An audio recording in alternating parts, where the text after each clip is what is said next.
PSI menang, Kaisang wali kota. PSI menang, Kaisang wali kota. Kita sama-sama tahu PSI-nya kagak menang. Bahkan pemilihnya PSI itu nggak lebih banyak dibanding yang antri makan mie gacoan gitu. Mana tata kelola pemerintahan ke depan kalau partai tertentu tidak masuk atau keluar atau partai baru masuk, itu ada berkaitan dengan. Oke, baik. Chris, silakan ditanggapin Ferry. Dasarnya apa, Mas? PSI dikatakan curang? Bukan, saya bukan mengatakan curang. Tadi Anda Tetapi bilang kalau curang. mau dari 2,5 kan butuh 1,5%. Kebutuhan suaranya 1,8 juta. Dalam kondisi saat ini bagaimana mendapatkan angka 1,8 juta itu untuk lolos? Nah, itu pertanyaan yang saya Jadi ajukan. Anda tidak mengatakan masuk PSI akal. curang ya? Saya tidak tahu siapa yang curang, apakah PSI-nya, penyelenggaranya, atau pihak tertentu. Itu yang saya sampaikan, Mbak Gret. Tetapi untuk penggelembungan sebesar itu, di hari seperti ini, sampai penentuan, kayaknya sih tidak mungkin. Anda mengatakan PSI menggelembungkan suara? Saya bilang, angka yang digelembungkan untuk saat ini tidak mungkin. Bagi saya tidak menuduh, tapi tidak mungkin kan boleh.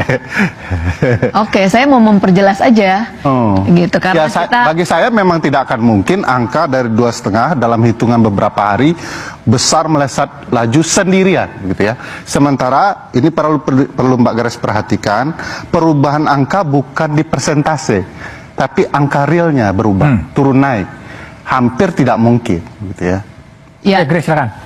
Si rekap ini kan merupakan work in progress ya, Mas ya. Bukan Kalau si kita rekap lihat, yang maksudkan. Yang saya maksudkan angka perhitungan realnya. iya, perhitungan real count ini kan yang kalau kita bisa lihat dipantau di lapangan kan beda-beda ya, Mas, karena masih manual work ya, pekerjaan manual. Artinya kalau kita lihat sekarang saya udah pegang nih D1 di dapil saya, tetapi kalau kita lihat di Sirekap kan masih 30%. Yang berubah itu, Mbak, bukan persentasenya, tapi penghitungan per TPS-nya. Perhitungan per TPS. Ya, angkanya misalnya 30, lalu ada yang naik, ada yang turun. Iya. Nah, ini yang menurut saya tidak mungkin. Iya, kita kan perlu ingat bahwa proses sementara di ada TPS tren, itu, hanya PSI yang naiknya signifikan begitu. nah ini makanya nih Anda menggiring dengan berdasarkan data Tidak menggiring, yang itu nggak fakta jelas. di lapangan, Kalau kita tinggal lihat, dilihat Mas, saja. ini kan data manual ya. Di berbagai TPS kami juga menemukan misalnya Prabowo 3 kali berbohong ketika mengatakan 99% rakyat Indonesia hidupnya pas-pasan, bahkan sangat sulit. Ini PSI pinter ya, milih Wakil Ketua Dewan Pembina Grace Natali. Fenomena munculnya politik yang didirikan di atas panggung kepalsuan dan kebohongan dengan narasi fitnah dan prasangka. Tontonan bernama The Prabowo Show. Dia menyebut selama 5 tahun terakhir kurang lebih 50% rakyat Indonesia tambah miskin. Calon Presiden nomor 02 mengatakan Indonesia terancam jadi negara miskin selamanya. Faktanya, sejak 2003 kita ini sudah masuk negara berpenghasilan menengah. Bahkan diproyeksikan akan menjadi negara berpenghasilan atas. Prabowo 3 kali berbohong ketika mengatakan 99% rakyat Indonesia hidupnya pas-pasan, bahkan sangat sulit.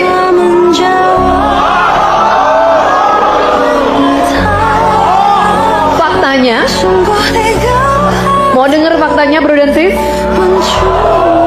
52 juta orang atau 22% penduduk Indonesia masuk dalam golongan kelas menengah.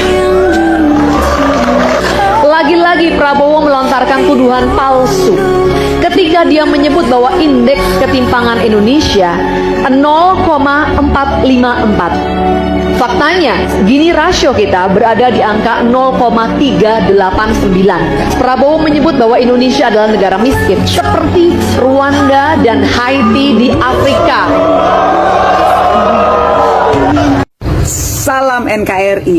Baru-baru ini nih staf sus presiden Konoha yang cantik jelita mengeluarkan suatu pernyataan yang katanya PDI Perjuangan mendingan menarik mundur para menterinya dari kabinet Presiden Konoha. Kakak ini cantik, cerdas, S2 gitu ya.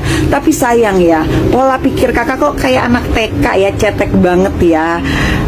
Jujur ya, gue sih melihat nih pernyataan statement kakak cantik yang menyuruh PDI Perjuangan untuk menarik mundur para menterinya ini sebenarnya sebagai luapan rasa sakit hati kakak ini, di mana dulu gitu ya, partainya si kakak ini merupakan partai pertama yang mendeklarasikan dukungannya kepada Pak Ganjar Pranowo.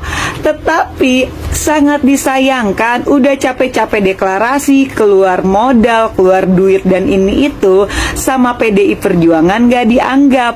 Ya akhirnya pindah haluan di dukungannya gitu loh. Ya begitulah ya orang sakit hati. Begini ya kakak cantik, gue coba jelasin ya, kenapa sih PDI Perjuangan ini tidak menarik mundur ya para menterinya dari kabinet Presiden Konoha. Yang pertama, PDI Perjuangan merupakan partai yang selalu patuh dan konsisten dengan segala macam aturan.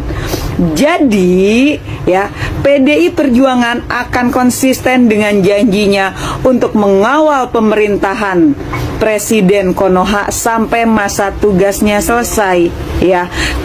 PDI Perjuangan tuh nggak kayak yang lain lah, yang cuman bisanya itu merubah-rubah aturan ya, kakak tahu sendiri ya siapa orangnya. Yang kedua ya dong, untuk menarik mundur para menteri dan menggantikannya itu membutuhkan waktu yang gak gampang kakak cantik, tidak semudah membalikan telapak tangan. Apalagi gitu ya, para menteri dari PDI Perjuangan itu menempati posisi-posisi yang strategis. Misal contohnya nih, kalau Menteri Keuangan Ibu Sri Mulyani diganti atau ditarik oleh PDI Perjuangan, ya kan? Lalu bagaimana dengan stabilitas perekonomian Indonesia? Apakah kakak cantik mau bertanggung jawab jika stabilitas perekonomian Indonesia terhambat? Jawab kakak cantik, mikir. Dan yang terakhir nih ya kakak cantik, PDI Perjuangan itu kenapa nggak menarik mundur para menterinya? Ya keenakan si Presiden Konoha dong gitu ya. Kalau sampai PDI Perjuangan menarik mundur para menterinya, yang artinya membiarkan si Presiden Konoha untuk melakukan sepak terjang busuknya lebih leluasa lagi. Lah ini udah ada yang jagain aja masih seperti ini, apalagi yang nggak dijagain. Maaf ya kakak cantik, PDI Perjuangan itu bukan partai karbitan, bukan Ya, halo teman-teman, selamat datang lagi di channel ini. Salam inspirasi, salam NKRI, harga mati. Ya, baru saja kita mendengarkan berbagai cuplikan video sebelumnya yang sangat luar biasa sekali. Kita mendengarkan informasi-informasi dan poin-poin penting, yaitu bagaimana Grace Natali tadi dirujak habis-habisan ya, dan juga ya semacam dipermalukan oleh Bung Ferry Amsari, dan juga ada tadi dari Nopi Bule gitu ya, yang dulu memang Grace Natali pernah menyebutkan bahwa kenapa PDIP nggak tarik aja tuh menteri-menterinya, tarik aja menteri-menteri yang dari PDIP di kabinetnya Pak Jokowi. Jelas kita tahu bahwa Pak Jokowi pada saat itu dan PDIP sudah berseberangan gitu ya. Tapi apakah Mbak Cantik lah ya, iya.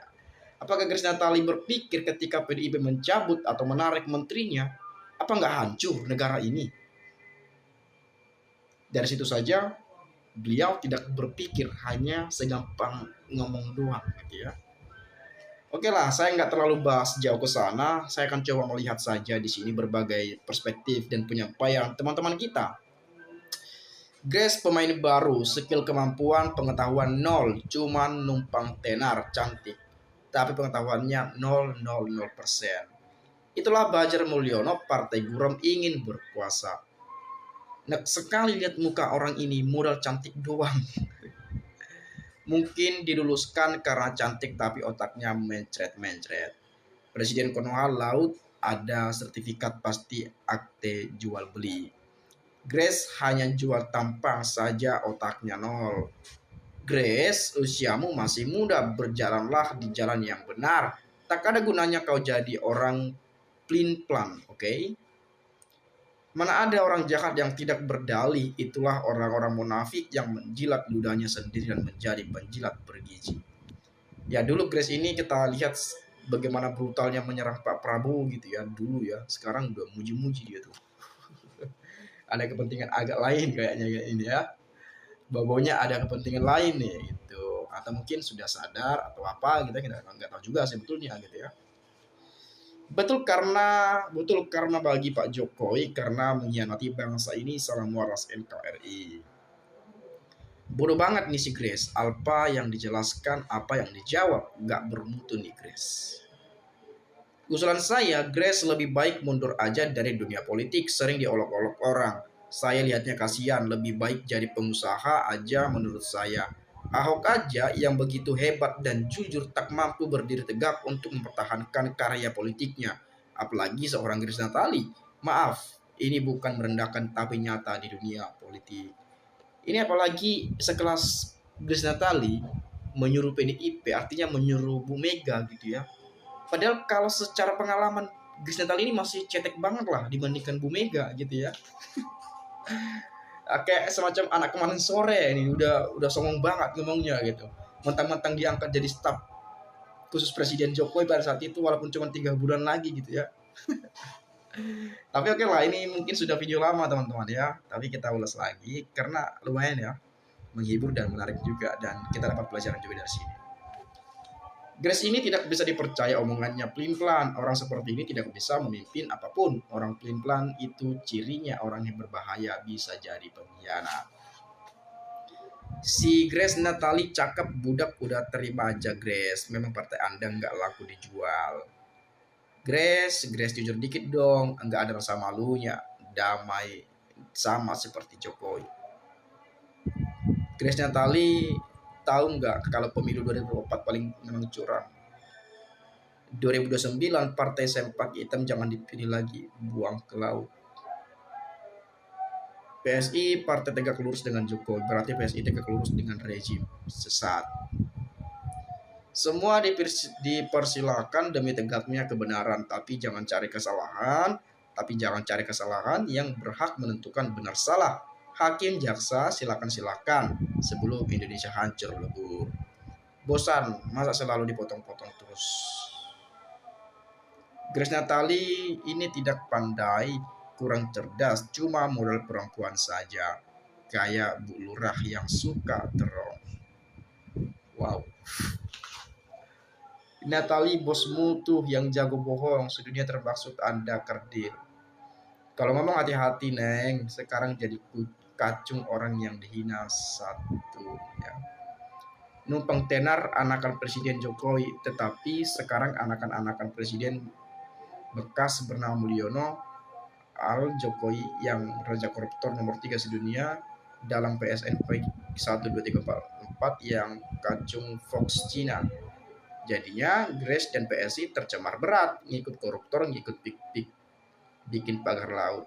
Grace pecat saja kayak sang ketum PSI, ora Kongo ngawe, ora ono paidahe.